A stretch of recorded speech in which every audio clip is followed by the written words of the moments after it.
Bonjour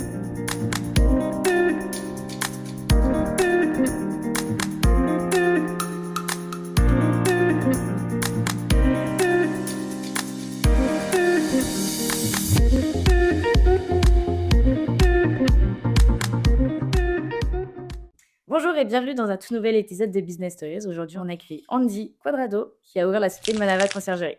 Bonjour, Ça va? ça va et toi? Ça va. Est-ce que tu pourrais te présenter et nous expliquer qu'est-ce que c'est que Manava Conciergerie? Alors, je m'appelle Andy Quadrado, j'ai 41 ans. J'ai créé Manava Conciergerie, c'est une société de prestation de services pour les propriétaires de Airbnb. Ok. Et pourquoi tu as créé Manava? J'ai créé Manava dans le cadre d'une reconversion professionnelle. J'ai été policier pendant 20 ans, Ok. voilà. Et du coup, j'ai pris un congé sans solde pour créer mon entreprise.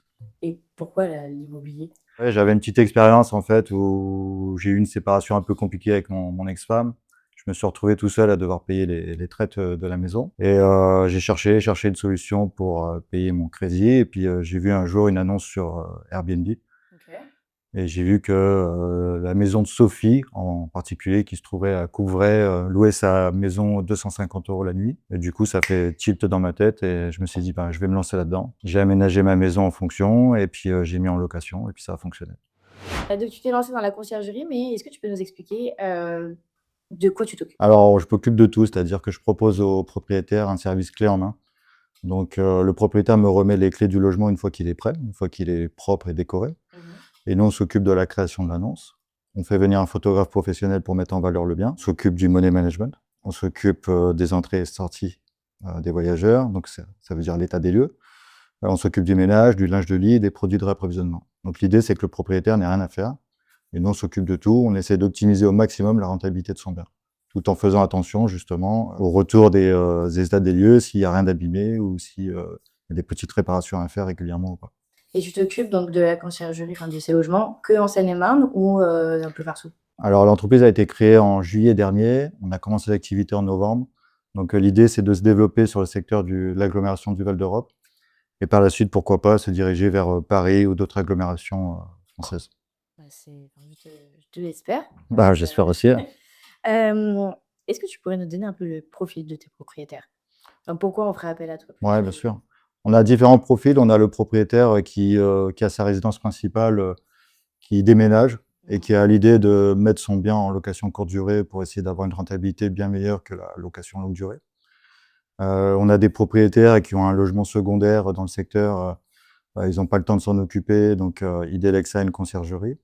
Et on a aussi des investisseurs qui, eux, ont plusieurs logements et qui font appel justement à des conciergeries pour gérer leur logement en location courte durée.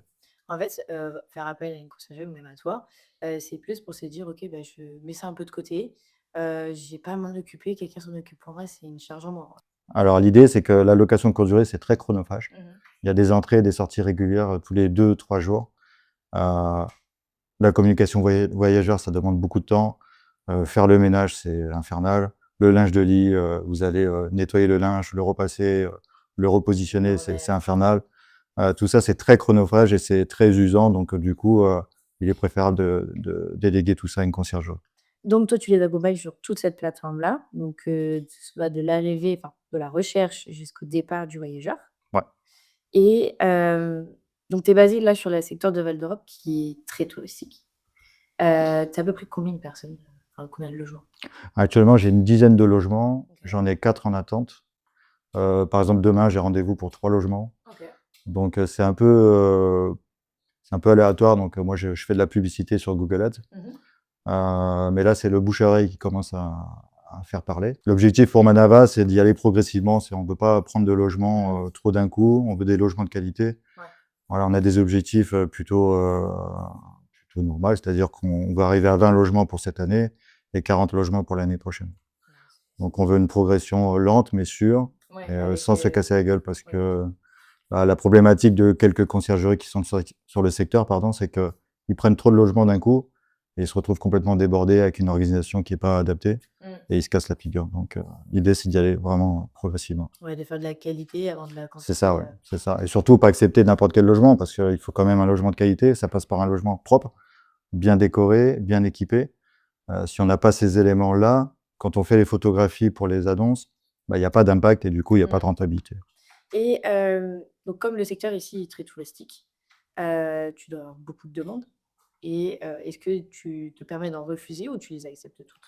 Non, comme je te disais, j'en refuse quelques-unes, qui correspondent pas aux critères de ma société. Il y a quand même des conditions pour OK. pouvoir louer un logement, chez nous.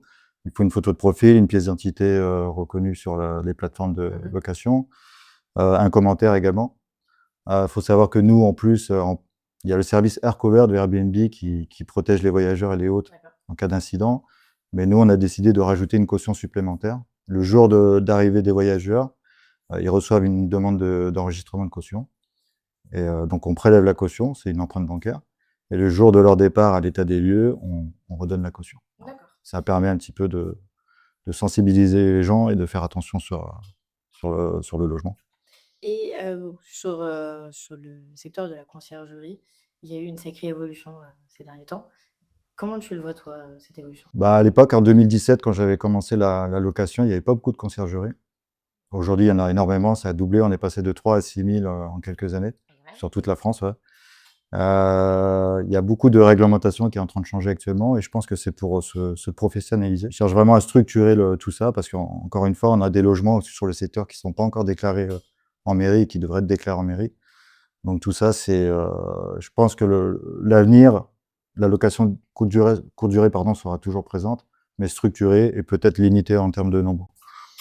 OK, bah, merci, pour toutes ces informations. Est-ce que tu aurais, pour finir, un petit conseil à donner aux propriétaires qui veulent faire de la location courte durée? Je dirais aux propriétaires qui souhaitent se lancer mais qui hésitent, il y a quelques avantages, à se lancer en location courte durée.